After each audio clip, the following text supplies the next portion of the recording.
이제 우리 하나님 말씀은 열왕기하 5장 20절부터 27절 구약 성경 568페이지에 있습니다. 오늘도 다 자리에서 일어나셔서 열왕기하 5장 20절부터 27절까지 돌아가면서 읽도록 하겠습니다. 20절입니다.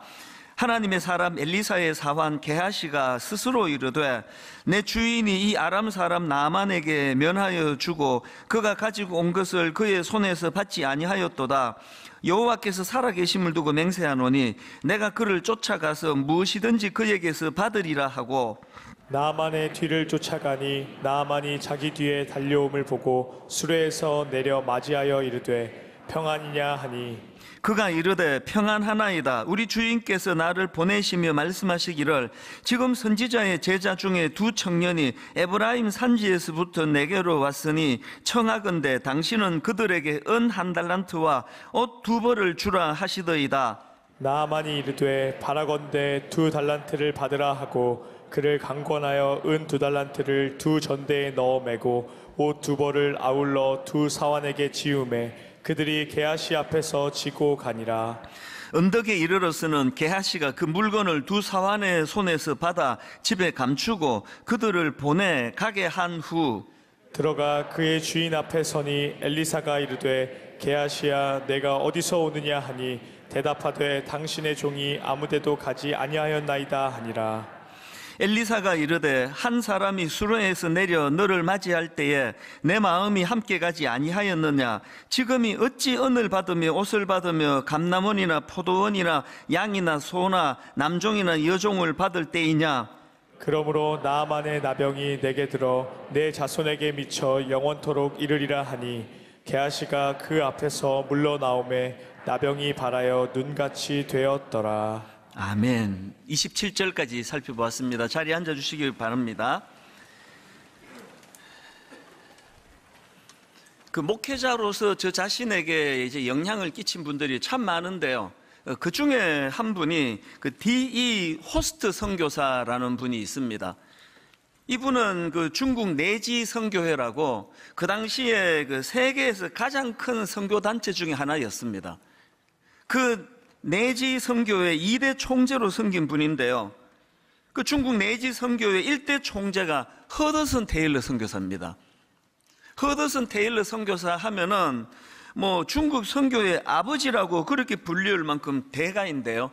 그 대가의 후임으로 부임했다는 것도 참 이분이 뭐 대단한 분이구나 그렇게 짐작할 수가 있고요. 또 그것도 대단한데 이분은 그 내지 선교회 2대 총재로 부임한 이후에 무려 35년 동안 그 총재 역할을 계속했다는 겁니다. 그만큼 신뢰를 얻었다는 뜻 아닙니까? 그 제가 이분을 참 마음에 그 담고 있는데 막 이렇게 큰 일을 해서 제가 마음에 담는 게 아니고요. 이분이 가진 참 아름다운 2가지 모습이 있습니다. 이분의 첫 번째 아름다움이 뭐냐 하면은 이 호스트 선교사는 그 지속적인 성장을 이룬 인물이었다. 이걸 참 담고 싶습니다. 사실 이분이 처음부터 그렇게 눈에 띄는 거목은 아니었습니다. 그 이분의 삶을 그 기록해 놓은 이치기 위해 산 사람이라는 그 소책자에 보니까요. 이 젊은 시절에 그 중국 내지 선교회 멤버로 이제 가입을 하려고 할 때에 일어났던 어떤 그 에피소드를 거기 담고 있더라고요. 이제 회원으로 가입하려니까 굉장히 신실한 단체다 보니까 또 회원 자격도 굉장히 엄하게 살폈던 것 같아요. 거기에 이제 주변 사람들의 평가도 다 조사를 하는 게 있었는데 거기 보니까 이 호스트 선교사님에 대하여 젊은 시절입니다. 이분을 잘 아는 분의 평가가 별로 긍정적이지를 않아요. 그 문항 중에 이런 게 있었습니다. 질문: 이분은 가르치는 능력이 있습니까? 대답: 잘 모르겠음. 잘 가르칠 수 있다고 생각하지 않음. 그 다음 질문: 이분은 신중하고 잘 참는 성격입니까? 대답: 잘 모르겠음. 부르심을 받은 자리에서 인내심을 길러야 할 것으로 생각됨. 그 다음 질문: 이분은 힘이 있고 진취적입니까? 대답: 그랬으면 좋겠음. 선천적으로는 진취적인 것 같지 않음. 그 다음 질문: 이분은 성경 지식이 풍부합니까? 대답, 꽤 알고 있음. 그러나 그는 어린 기독교인임. 누가 평가했는지 몰라도 정말 신랄합니다. 이걸 보니까 이 젊은 시절에는 뭐 그렇게 성실하지도 않았고 여러 가지 좀 부족한 게 많았던 분 같아요. 그랬는데 이분이 그로부터 25년이 지난 이후에 그 단체의 총재로 선출이 되었고, 그리고는 무려 35년 동안 그 총재 역할을 계속했다는 건 뭘 의미하겠습니까? 참 시작은 그렇게 눈에 띄는 게 없고 모자라는 게 많았지만 이분은 지속적인 성장이 있었다는 거 아닙니까? 계속 성장이 있었다. 이게 참 제가 부러운 대목이고요. 그런가 하면 제가 이 호스트 선교사와 관련해서 또 하나 주목하는 게 뭐냐 하면은, 아까 여러분 그 호스트 선교사의 삶을 다룬 그 소책자 제목이 뭐라 그랬습니까? 잊히기 위해 산 사람. 왜 이 제목을 이렇게 지었을까 하니까요, 이게 바로 주변 사람들이 평가하는 이 호스트 선교사의 가장 강력한 특징이라는 겁니다. 실제로 그 호스트 선교사 주변 사람들이 공통적으로 이분을 평가하는 그 글을 제가 그 책에서 봤는데요, 이분은 어떻게 평가하느냐 이렇게 말합니다. 그는 그리스도를 기억하게 하기 위해서 자기는 잊히도록 살았습니다. 그래서 책 제목이 잊히기 위해 산 사람 이렇게 잡은 겁니다. 제가 지금도요 그 얇은 소책자예요. 그 소책자를 제 서재에 손 닿을 수 있는 가까운 데 두고 한 번씩 제목을 꺼내봅니다. 잊히기 위해 산 사람. 왜 제가 한 번씩 제목을 꺼내볼까요? 저는 이게 잘 안 됩니다. 저는 잊히고 싶지 않고요. 저는 많은 사람들이 저를 기억해 주는 게 저는 참 좋습니다. 그러나 정답은 알거든요. 내 본능은 미숙해서 그렇지만 결국은 저도 주의 종으로서 저는 잊혀지고 제가 전한 그리스도만 기억나는 이것이 정답이라는 걸 알기 때문에, 그래서 제가 이분을 마음에 담고 있는 거 아닙니까? 제가 그래서 정말 이 잊히기 위해 산 사람이라는 걸 계속 묵상하다 보니까 저도 하나 결심한 거 있지 않습니까? 제가 은퇴할 때 나는 은퇴식 안 하겠다. 뭐 은퇴식 하는 게 나쁘다는 뜻 아닙니다. 자꾸 비교해서 이런 걸 들으시면 안 되고요. 저는 저 스스로에게 그렇게 적용한 겁니다. 어차피 잊혀지는 게 목표인 인간인데 뭐 그냥 마지막 그 예배 딱 마치고 그렇게 하고 뭐 깔끔하게 그냥 사라지면 좋겠다, 이제 그런 마음으로 이제 은퇴식 안 해야 되겠다. 그리고 뭐 이건 또 너무 좀 아직 또 어머니가 살아 계시는데 이런 말이 경솔하긴 하지만 예전에 한때는요, 저는 진짜 마지막 이제 은퇴를 앞둔 마지막 예배, 마지막 설교 하다가 죽었으면 좋겠다, 그런 생각을 한 적도 있습니다. 왜 그렇습니까? 그때는 좀 젊을 때니까 또 뭐 이런 과격한 생각을 또 했던 것 같아요. 정답을 아니까요. 나는 잊히기 위해서 살아가는 존재고 그리스도는 기억에 남도록 하기 위해서 제가 평생을 섬겼다는, 이걸 제가 이 호스트 선교사에게 다 영향을 받은 것들이거든요. 제가 이분에게서 배우는 게 뭐냐 하면은, 이렇게 자기 내면의 그 탐심, 이 내가 뭘 어떻게 해보겠다는 이런 욕심이 이게 자꾸 사라져 갈 때에 이게 막 주님만 행복하고 자기는 불행한 게 아니에요. 제가 손톱만큼이라도 이거를 제가 그 연습을 해보면 항상 느끼는 게, 이렇게 비우고 이렇게 자꾸 내 안에 있는 욕심을 죽여나갈 때 그게 내 행복이더라는 겁니다. 제가 왜 오늘 그 설교를 이렇게 시작하는가 하면은, 오늘 살펴볼 그 게하시라는 인물, 이 게하시는요 그 호스트 선교사와 정반대의 길을 걸어갔다. 그러면은 뭐 딱 맞는 이야기입니다. 이 부분을 오늘 좀 이제 나누어 보려고 하거든요. 성경에 보니까 저 게하시는 엘리사 선지자의 사환이었다고 그렇게 기록을 하고 있는데요. 게하시에게 두 가지 특징이 있습니다. 첫째, 성장이 없었습니다. 저는 우리 후배 목사님들한테 종종 이런 말을 합니다. 우리 목회자들 중에 제일 불쌍하고 제일 비참한 사람이 누군지 아느냐? 본 게 없는 사람이다. 그럼 뭐 목회자만 그렇겠습니까? 이게 본계 없는 사람이 이게 제일 불쌍해요. 그런 면에서 저는 정말 하나님 앞에서 저는 복을 덩어리로 받은 사람입니다. 저는 옥하는 목사님을 보았거든요. 만 10년 동안 그분의 목회를 제가 봤거든요. 본계에 있는 사람이에요. 그랬더니 교회를 딱 개척하고 보니까 그냥 목사님 하던 대로 제가 하는 거예요. 일부러 그러려고 한 게 아니에요. 본계 그게 다니까. 제자 훈련 도입하고 그 목사님 하시던 대로만 따라했더니 한 번도 교회가 혼란 없이 그렇게 잘 가는 걸 제가 너무 감사하게 여기까지 걸어온 거거든요. 그런 면에서 제일 불쌍한 사람이 본계 없는 사람이에요. 근데 제가 그 교육자들한테 덧붙이는 이야기가요, 이렇게 본계 없는 사람도 불쌍하지만 더 불쌍한 사람이 있습니다. 봐놓고 영향을 못 받은 사람이에요. 그거 다 봐놓고 이렇게 가면 되는구나, 그 영향을 못 받은 사람. 이 게하시가 바로 딱 그런 사람 아닙니까? 게하시는 본계에 있는 사람이에요. 당대 최고의 선지자, 청렴하고 정직하고 참 영혼에 대한 긍휼과 사랑이 있었고 놀라운 하나님의 능력이 있었고 다 갖춘 인물이 당대의 인물 엘리사 선지자인데, 게하시는 그를 눈앞에서 지켜본 사람이거든요. 아까 우리말 성경으로 게하시를 엘리사의 사환이라고 그렇게 번역했지만 더 정확하게 말하면은요, 이 게하시는 엘리사의 수석 제자 역할을 했다, 그렇게 보면 됩니다. 결정적일 때는 항상 게하시를 데리고 가는 그런 모습을 성경에서 볼 수가 있거든요. 다 봤단 말이에요. 영향을 못 받는 겁니다. 오늘 본문도 마찬가지입니다.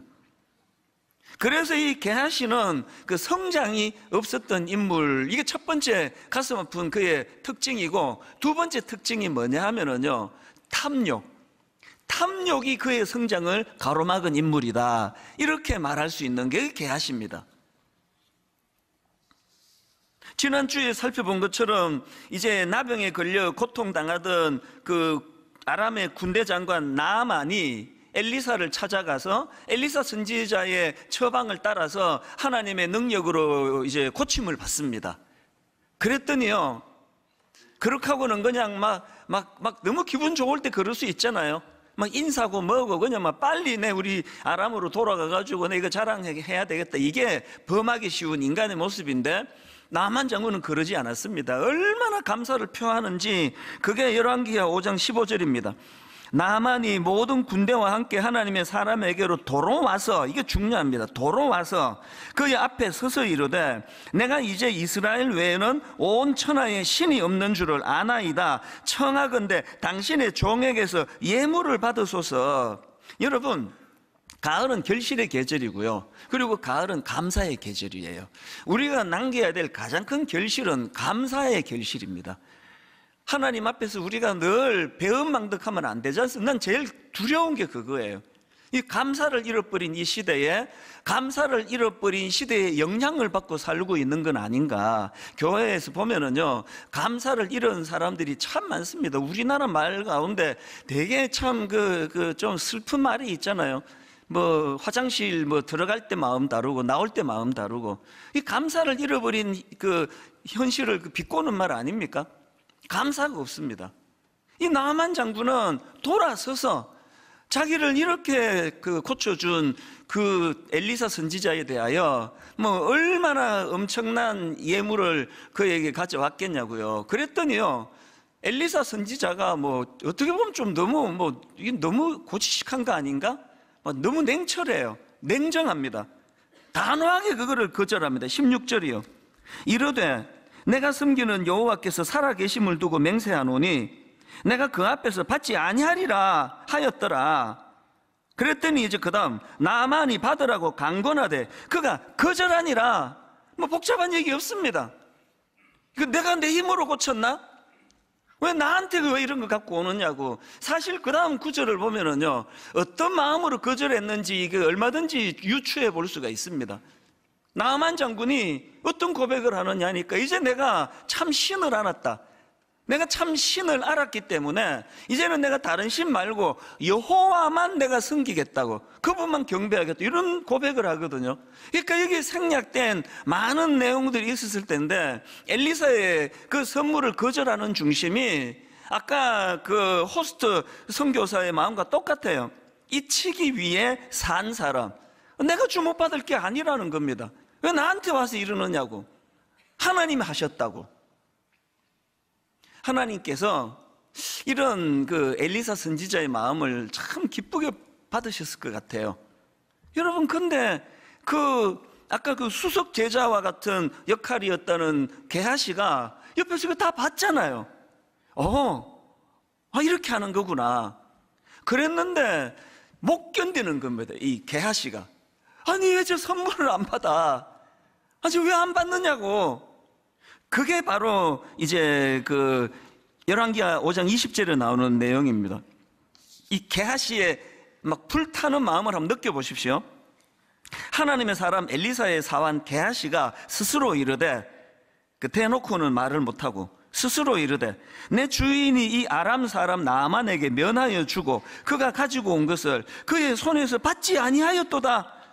여호와께서 살아계심을 두고 맹세하노니 내가 그를 쫓아가서 무엇이든지 그에게서 받으리라. 여러분, 사람이요, 그 속에 뭐가 들어있는지 우리 몰라요. 우리는요, 껍데기밖에 못 봐요. 그리고 보여주는 것밖에는 못 봅니다. 근데 여러분, 그 내면에 탐심이 도사리고 있던 게하시인데요, 그것이 결정적인 순간에는 감추어지지가 않는 겁니다. 그게 오늘 본문입니다. 그래서 이제 그 나아만 장군을 막 뒤쫓아갑니다. 21절부터 보십시오. 나아만의 뒤를 쫓아가니 나아만이 자기 뒤에 달려옴을 보고 수레에서 내려 맞이하여 이르되 평안이냐 하니 그가 이르되 평안하나이다. 그 다음 보세요. 우리 주인께서 나를 보내시며 말씀하시기를, 지금 선지자의 제자 중에 두 청년이 에브라임 산지에서부터 내게로 왔으니 청하건대 당신은 그들에게 은 1달란트와 옷 2벌을 주라 하시더이다. 여기서 여러분, 우리가 굉장히 중요한 교훈 하나 얻어야 되는데요. 여러분, 탐심은 거짓을 낳는다는 거예요. 탐심이라는 아비가 거짓이라는 자식을 낳아요. 저희 교회의 직원들을 보면은 참 귀한 직원들이 많습니다. 심지어는요, 예전 그 앞에 직장에서 받는 월급보다 훨씬 적은 경우인데도 우리 교회로 와서 그렇게 그 직원으로 섬기는 직원들이 좀 있거든요. 그 대화를 나누어 보면은, 아니, 왜 그 월급 많이 주는 직장을 두고 그렇게 교회 직원으로 왔느냐 물으면 딱 한 가지를 공통적으로 얘기합니다. 너무 마음이 힘들었다는 거예요. 자꾸 이중장부 쓰라 그러고, 자꾸 가짜 영수증 만들으라 그러고, 모든 회사가 다 그렇지는 않겠지만 이제 이 직원이 다닌 직장은 그랬나 보죠. 그래서 너무 괴로웠다는 거예요. 근데 교회에서는 그냥 이런 갈등 없이 투명하게 하니까 월급 좀 적게 받아도 난 지금이 만족스럽습니다. 탐욕이 거짓을 낳아요. 그리고 또 그 다음 25절도 보십시오. 그렇게 이제 그 나아만 장군을 속였던 게하시가 이번에 누구를 속입니까? 그 받은 그 물건들은 다 이제 숨겨다 놓고는 25절입니다. 엘리사 선지자에게 이렇게 말합니다. 들어가 그의 주인 앞에 서니 엘리사가 이르되 게하시야, 네가 어디서 오느냐 하니 대답하되 당신의 종이 아무데도 가지 아니하였나이다. 다시 정리해 드릴까요? 탐욕, 내 안에 있는 탐욕이 거짓이라는 자식을 낳고요, 이 거짓은 자기를 닮은 또 다른 거짓을 낳아요. 그래서 한번 이렇게 이제 거짓의 열매를 낳으면 번식력이 너무 좋아가지고요, 계속 이제 이게 거짓이 연속이 되는, 이게 지금 게하시가 보여주는 모습입니다. 그래서 야고보서 1장 14절, 오직 각 사람이 시험을 받는 것은 자기 욕심에 끌려 미혹됨이니, 이게 딱 오늘 본문의 상황 아닙니까? 그리고 그 다음 15절이 중요합니다. 욕심이 잉태한 즉 죄를 낳고 죄가 장성한 즉 사망을 낳느니라. 지난주 여러분 그 기독교 역사에서 1500년 이상 전에 내려오던 7가지 대죄가 있다 말씀드렸잖아요. 왜 대죄라 그랬죠? 이 7가지 죄는 모든 죄의 근원이 되기 때문이다 그랬는데, 당연히 이 7가지 대죄 안에 탐욕이 들어있죠. 이 탐욕이야말로 또 다른 죄를 만들어내게 하는 무서운 번식력을 가진 악한 존재라는 게, 그래서 단테가 이런 경고를 했다고 합니다. 탐욕은 마치 굶주린 늑대 같아서 사람들과 그들의 행복을 갈기갈기 찢을 뿐 아니라 사회 질서도 무너뜨리는 인간 최대의 적이다. 그래서 성경 디모데전서 6장 10절 말씀은 진리입니다. 돈을 사랑함이 일만 악의 뿌리가 되나니 이것을 탐내는 자들은 미혹을 받아 믿음에서 떠나 많은 근심으로써 자기를 찔렀도다. 무엇으로 자기를 찌른다고요? 근심으로 찌른대요. 오늘 현대인들이 이렇게 많은 걸 누리고 살면서 60년대보다 70년대보다 80년대보다 상상하기 어려운 여러 가지를 누리고 살면서 불면증이 급증하는 건 왠지 아시죠? 너무나 이 시대 자체가 이게 탐욕의 도시예요. 너무나 유혹하는 게 많은 도시예요. 그래서 그 도시 안에서 자꾸 마음에 근심이 나를 찔러요. 이 정도 하면 이제 먹고 살만하는데 계속 근심이 나를 찔러요. 그리고 이거 중단할 수가 없습니다. 중단할 수 없게 만듭니다. 저희가 저희 집에서 TV를 새로 샀거든요. 텔레비 산 거 자랑하는 게 아니고, 이게 되게 웃기는 게, 그 앞에 TV만 해도 리모컨으로 내가 선택할 수 있는 기능이 있었습니다. 그래서 7번 다음에 저절로 9번, 9번 다음에 11번 방송만 나오게 하는 기능이 있었는데, 훨씬 발전된 리모컨인데 그 기능이 없어져 버렸어요. 막 아무리 뒤져도 그게 안 되는 그게 보니까 없애버렸더라고. 왜? 7번에서 9번으로 건너가려면 광고를 보고 가라는 거 아닙니까? 그래서 그 과정에서 무슨 일이 있었는지 저는 잘 몰라요. 오늘 이 시대는 탐욕의 도시예요. 그리고 하여튼 눈 돌리면 거기에다 탐욕을 이쪽으로 여기 또 탐욕을 부추기고, 눈 감고 살지. 눈 감고 살면 소리로 들려요. 이 시대가 탐욕의 도시입니다. 계속 우리 안에 있는 탐욕을 자극하는 그런 시대다 보니까 시간이 갈수록 현대인들은 많은 근심이 자기를 찌르는 시대예요. 약 먹지 않고는 마음이 평정심을 찾기가 어려운 그런 상황, 거기에 탐심을 부추기는 이 시대에 무서운 유혹이 있다. 그래서 저는 오늘 이런 의미에서 우리도 엘리사 선지자처럼, 그리고 또 호스트 선교사처럼 정말 이 탐심으로부터 좀 자유할 수 있으면 얼마나 좋을까, 이런 마음으로 탐심을 이기는 비결 제가 한 3가지를 좀 정리해 드리려고 하는데요.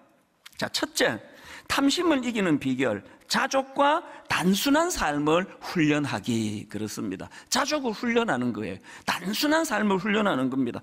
엘리사 선지자가 역사의 전면에 등장할 때 하나님께서 그를 부르실 때 얼마나 단순하게 반응합니까? 엘리사 선지자를 통하여 그를 선지자로 그렇게 소명을 그에게 콜하니까 그가 보인 단순함을 보십시오. 열왕기상 19장 20절. 그가 소를 버리고 엘리사에게로 달려가서 이르되, 또 21절. 엘리사가 그를 떠나 돌아가서 한 겨릿소를 가져다가 잡고 소의 기구를 불살라. 엘리사가 부자라고 말씀드리지 않았습니까? 부자가 나쁜 게 아니라 부자는 갈등을 유발시키는 경우가 많습니다. 왜? 가진 게 많으니까. 지금 거룩한 일로 부름을 받을 때 이 많은 소는 어떻게 해야 되나? 아니, 이게 농기구는데 어떻게 해야 돼? 그래서 생각이 많으니까 근심이 많아지고, 근심이 자기를 찌르기 쉬운 게 그게 부자 아닙니까? 근데 엘리사가 보여준 건 단순한 삶이에요. 제가 우리 교회에, 저는 우리 교회만 아니까요, 존경에 맞지 않는 부자들이 좀 계시거든요. 한결같이 단순하세요. 우선 만나보면은 또 교회에 오고 할 때 그렇게 부자 티를 안 내세요. 표시가 안 나요. 굉장히 단순합니다. 그리고 거기에 공통점은 이분들이 행복하다는 거예요.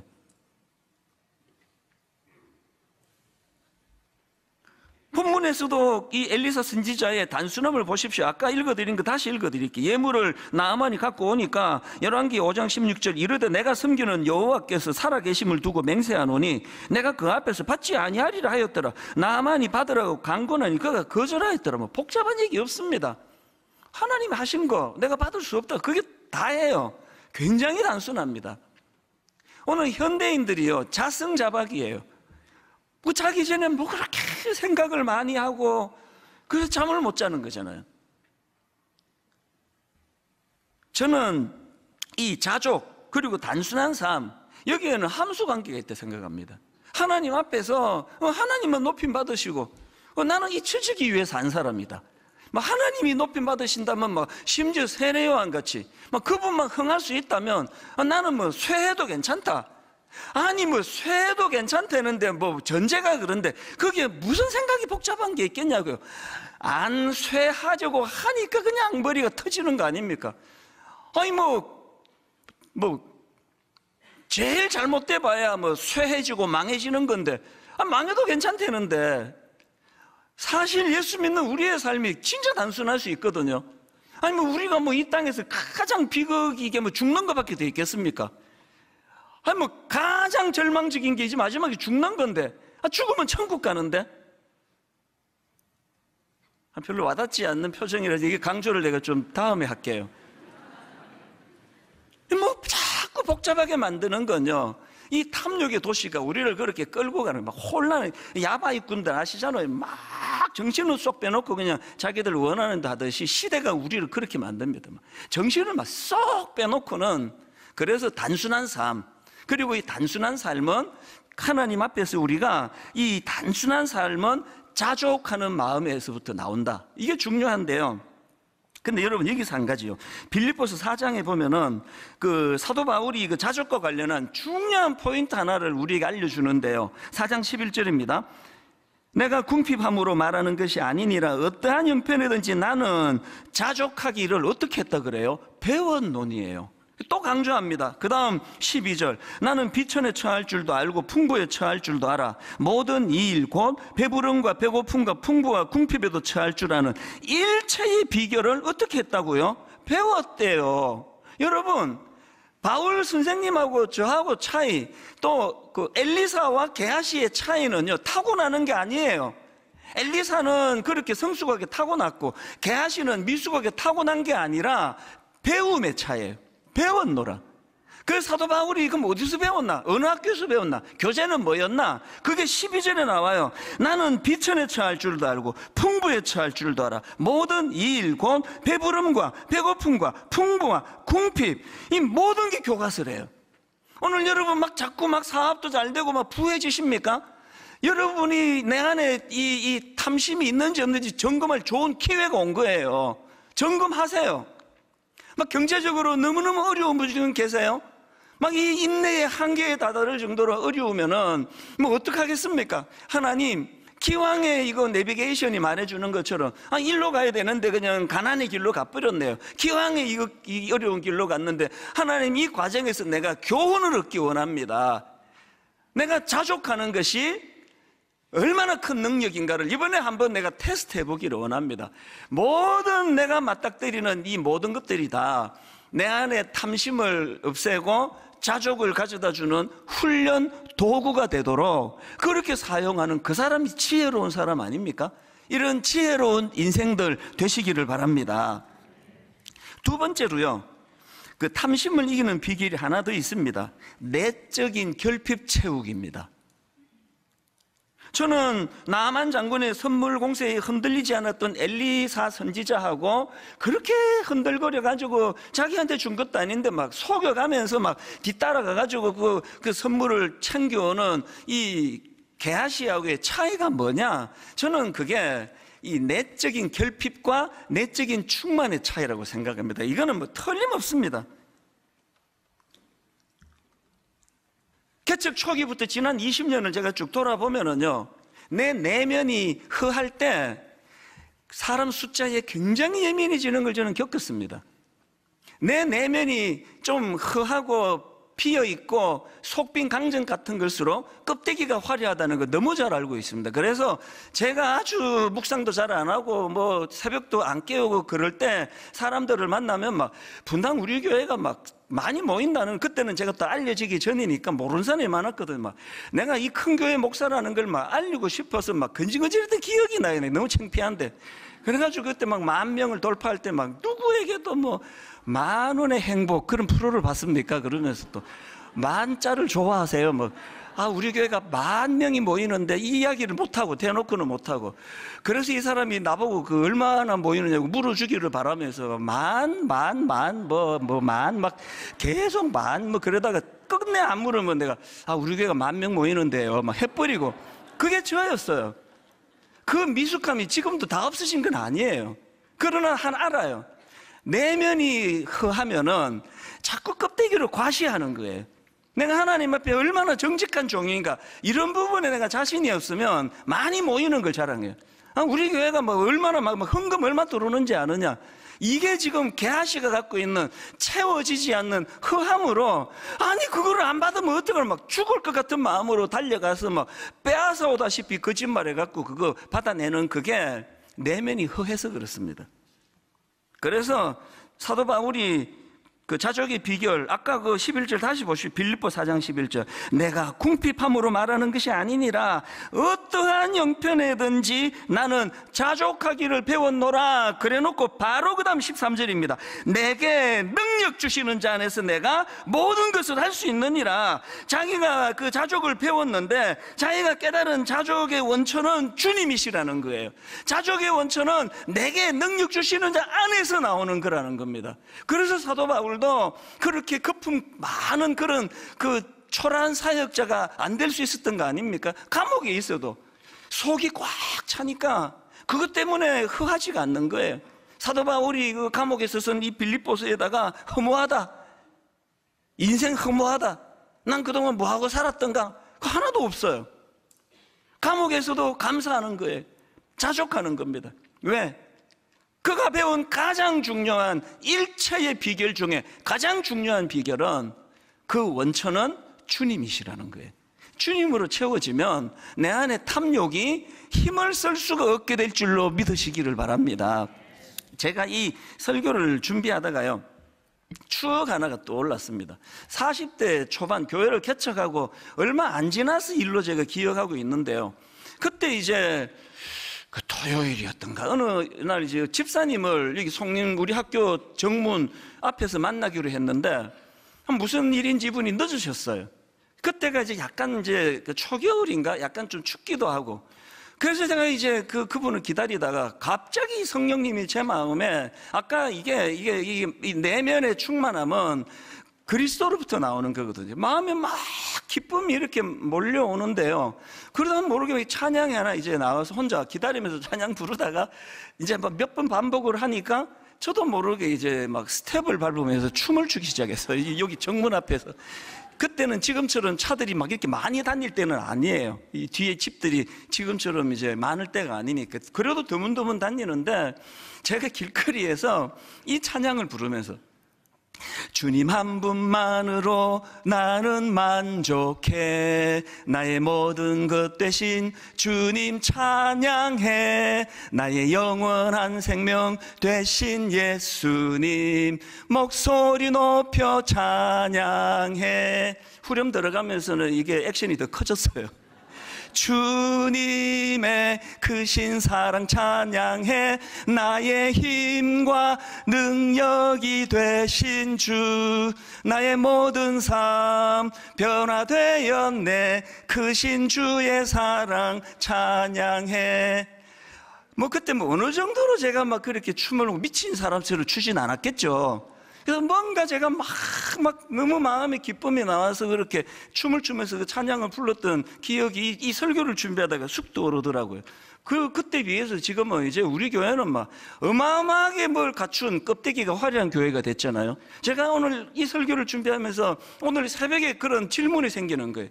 내가 별로 갖춘 거 없던 그때 주님 한 분만으로 만족한다고 막 춤을 추면서 제가 기뻐했는데, 지금 막 외관이 너무 화려해진 지금 내 안에 그때 그 기쁨이 여전히 있는가?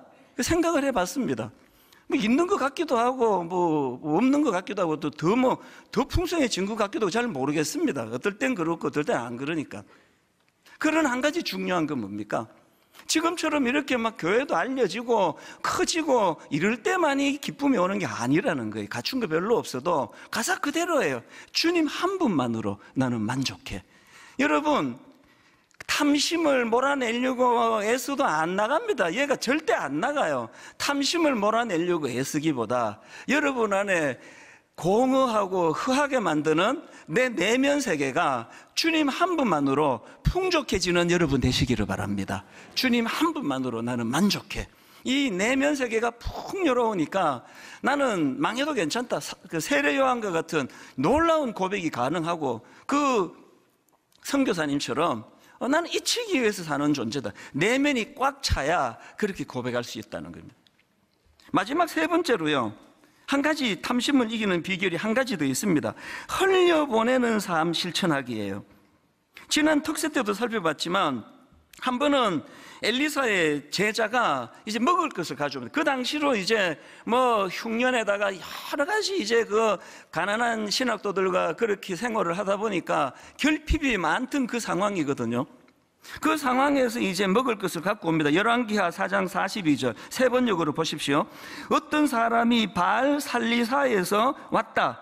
그런데 맨 먼저 거둔 보리로 만든 보리빵 20덩이와 자루에 가득 담은 햇곡식을 하나님의 사람, 엘리사를 두고 말하죠. 하나님의 사람에게 가지고 왔다. 엘리사가 그것을 사람들에게 주어서 먹게 하라고 하였더니, 참 어려울 때 이렇게 그 제자가 먹을 것을 갖고 오는 이게 얼마나 그 반가웠겠습니까? 그런데 엘리사가 자기도 지금 먹을 게 궁한 상황에서 그것을 그 공동체 사람들에게 나누어서 먹게 하라는 거예요.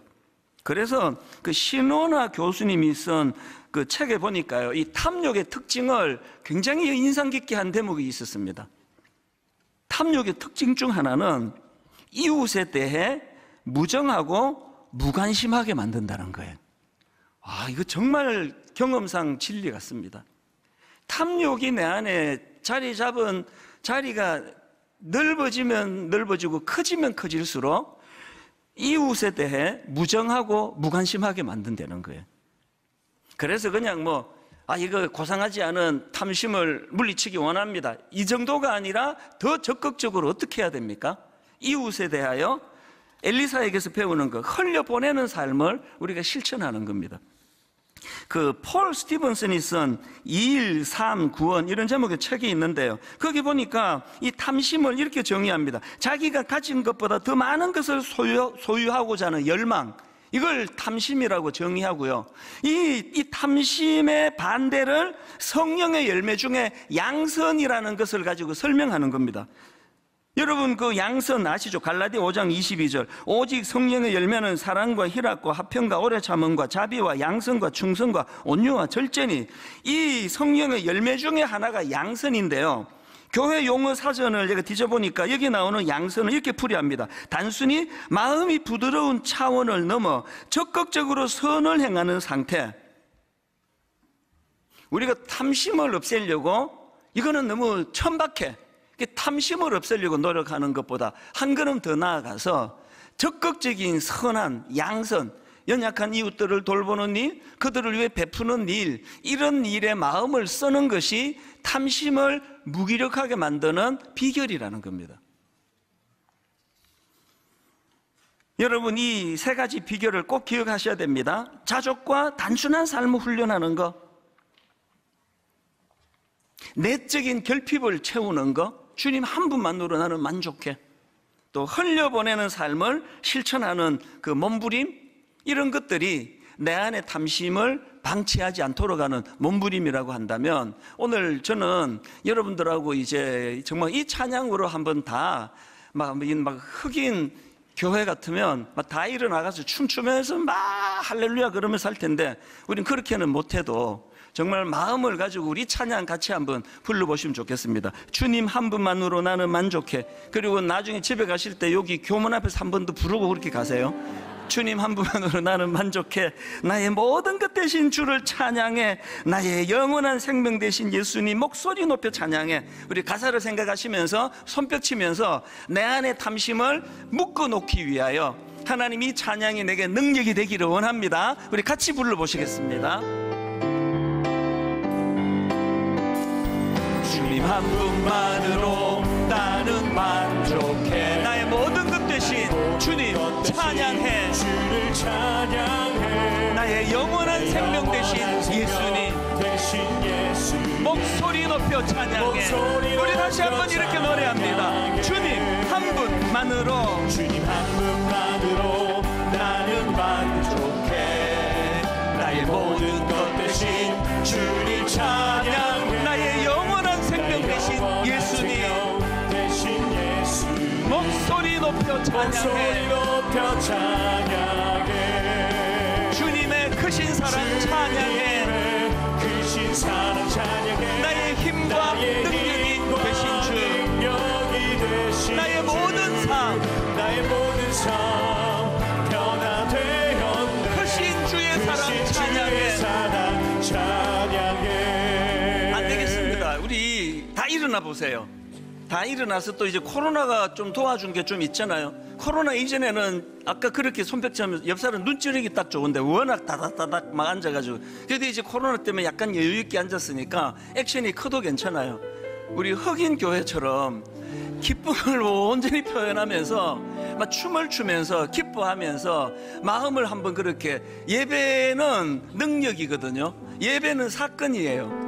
그 탐욕의 도시에서 너무 많이 찔리고 능력 없다고 무능력하다고 너무 많이 위축이 되고 모으면 모을수록 목마름 때문에 많은 아픔을 갖고 있었다면, 오늘 정말 아버지 내 안에 탐욕을 아까 사도 바울처럼 훈련으로 제거하기 원하고요, 있는 이것들이 힘을 쓰지 못하도록 주님 한 분만으로 만족하는 그런 삶을 살기를 원합니다. 우리 손뼉 치면서 기뻐하면서 춤을 추면서 하나님 앞에 찬양합니다.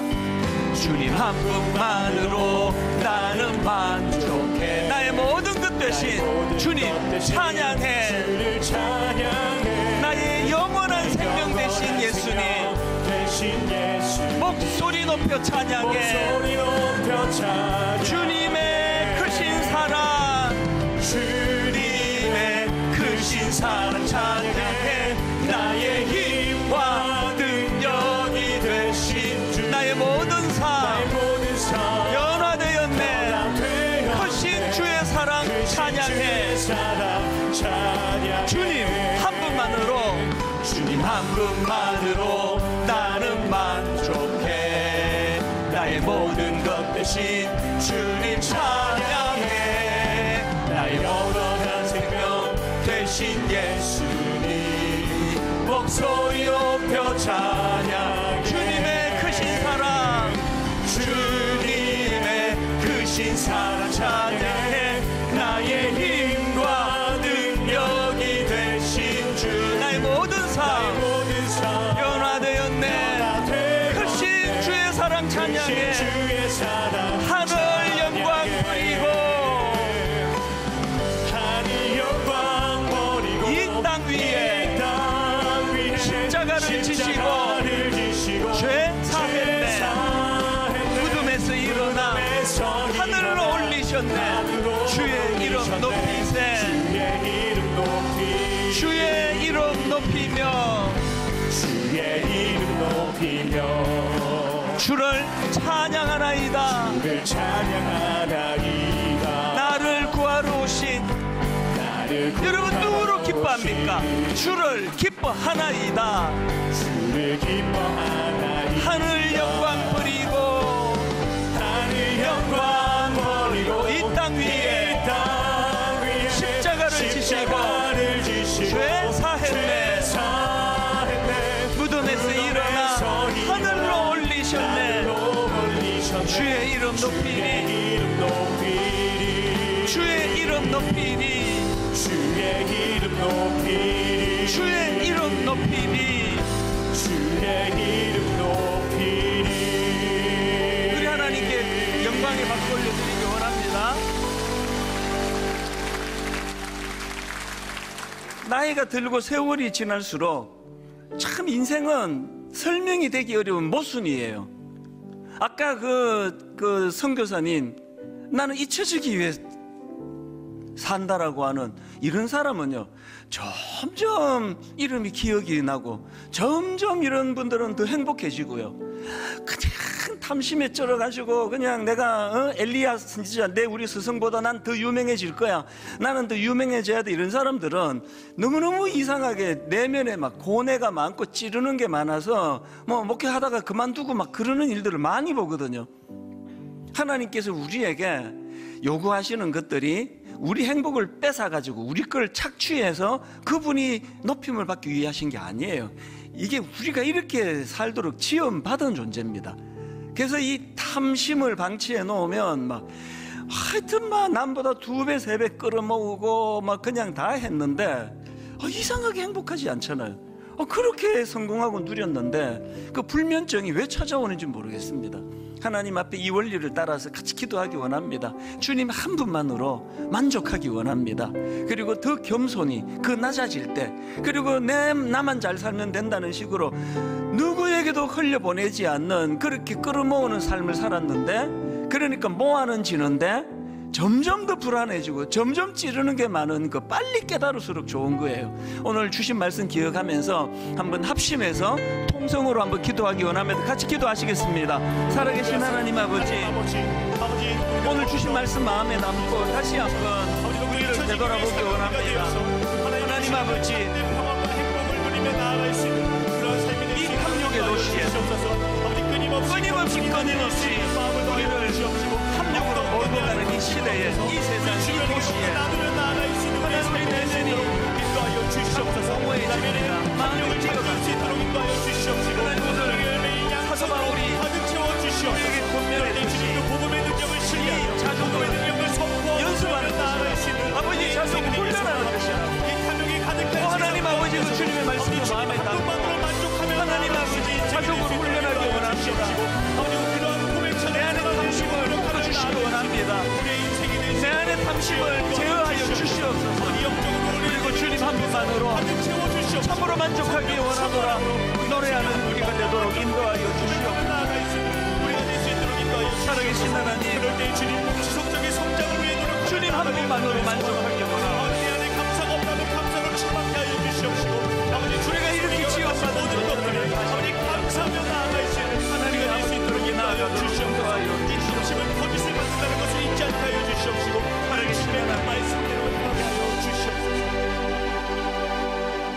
하나님이 탐욕의 도시를 살아가는 우리 모두는 너무 피곤합니다. 이게 자느라고 그 피곤이 없어지는 게 아니고, 쉬느라고 이 피곤이 없어지는 것이 아니라 끊임없이 우리 내면에 있는 이 본능, 이 탐욕을 부추기고 있는 이것이 꿈틀거리는 한 무엇을 갖추어도 만족함이 없고, 어떤 걸 누리고 살아도 마음의 기쁨이 없고, 끊임없이 오히려 그것들이 우리를 찔러대는 것을 현실적으로 우리는 경험하고 살아가고 있습니다. 오늘 하나님 깊이 우리의 모습을 되돌아보게 하시고, 사도 바울이 감옥에서 나는 어떤 상황에서도 어떤 환경에서도 나는 자족을 배웠노라, 그래서 그 감옥에서도 그 평정심을 잃지 않는 그 사도 바울의 모습을 보면서 하나님, 우리도 그것을 배워가기를 원합니다. 지금 가난한 어떤 상황, 지금 어떤 사업이 잘 되지 않은 어떤 상황은 내가 자족을 배우기 위한 교과서라는 것을 깨닫게 하여 주시옵소서.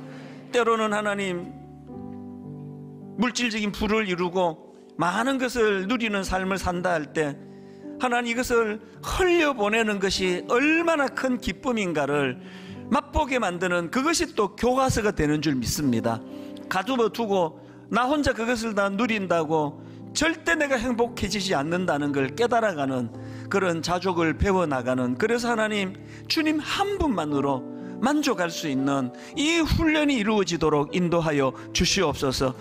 하나님, 이제 내일부터 또 탐욕의 도시를 살아가야 됩니다. 그 엿새 동안에 오늘 주신 이 말씀의 힘을 경험하기 원하오니, 오늘 주신 이 말씀의 능력을 맛보면서 참으로 어떤 상황에서도 이 평정심을 빼앗기지 않는 그런 기쁜 한 주간이 되도록 주님이 인도하여 주시옵소서.